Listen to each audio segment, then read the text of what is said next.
তারেক রহমানের সাথে মানে এই যে লন্ডনে গিয়ে সিজদা দেওয়ার যে কথাটি তিনি বলেছেন, এটা আসলে অত্যন্ত দুঃখজনক। আপনি দেখেন মানে প্রধান উপদেষ্টা উনি লন্ডনে গিয়েছে, একটা বড় দলের প্রধানের সাথে দেখা করছেন, এটা আমি মনে করি একটা পজিটিভ সাইন। কিন্তু উনি যখন বলেন লন্ডনে গিয়ে সিজদা দিয়ে এসেছেন, আসলে লন্ডনে গিয়ে সিজদা কে দিয়েছে?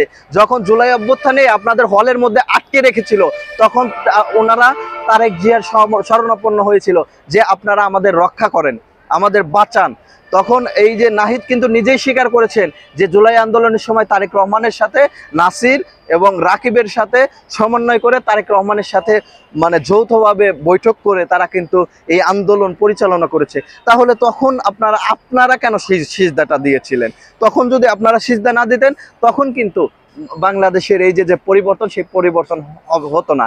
এখন আমি মনে করি বাংলাদেশের যে ঐক্য, যে ঐক্য বিনিষ্ট হচ্ছে, এর জন্য এই নাসিরউদ্দিন পাটোয়ারি দায়। উনি প্রথমেই বলে বসলেন জিয়াবাদ এবং মুজিববাদ কোনোটাই চলবে না। আরে ভাই, জিয়াউর রহমানের অবদান আপনি জানেন?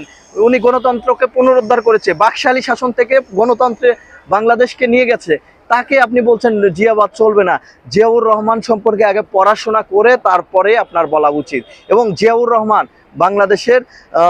বাংলাদেশের যতটুকু পরিবর্তন এনেছে, বহুদলীয় গণতন্ত্র প্রবর্তন করেছে, তাকে নিয়ে আপনি কথা বলেন? আপনার এইরকম দুঃসাহস কিভাবে হয়? আপনি বলেছেন যে খালেদা জিয়াকে নাকি আপনারা বের করেছেন। আরে ভাই, খালেদা জিয়াকে আপনি বের করেছেন?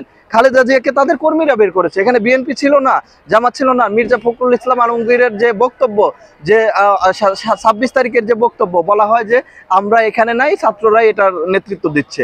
না, এই কথার মধ্যে ভুল কি? এবং 3 তারিখে যে মির্জা ফখরুল ইসলাম আলমগীর বলেছে আমাদের যত ছাত্র দল, যুব দল যারা আছে সবাই গিয়ে আন্দোলনে ঝাঁপিয়ে পড়ুন, তো সেই কথাটা কিন্তু বলা হয় না। কিন্তু 26 তারিখে বলেছেন যে আমরা এই আন্দোলনের সাথে নাই, সেই বিষয়টা নিয়ে তারা কথা বলে। এটা আসলে খুবই দুঃখজনক। আমাদের জুলাই অভ্যুত্থানে যাদের যে অবদান, প্রত্যেকটা স্বীকার না করলে জুলাই অভ্যুত্থান এইভাবে ধীরে ধীরে মারা যাবে। করে খাচ্ছে, তাদেরকে বাসায় যদি খোঁজ নেওয়া যায়, অবশ্যই ওদের বাসায়ও কোটি কোটি টাকার চেক পাওয়া যাবে। এই যে মানে নৈতিক অবক্ষয়, আমাদের জুলাই বিক্রি করা, এই বিষয় থেকে যদি ওরা সরে না আসে, তাহলে আমাদের জুলাই অতি বিলম্বে এটা মারা যাবে।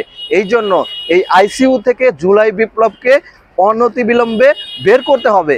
এরা জুলাই বিপ্লবটাকে আইসিইউতে নিয়ে গেছে। আমরা কখনোই চাই না যে আমাদের জুলাই বিপ্লবকে এটা এভাবে মারা যাক। জুলাই বিপ্লবকে বিক্রি করে সমন্বয়করা চাঁদাবাজি করুক।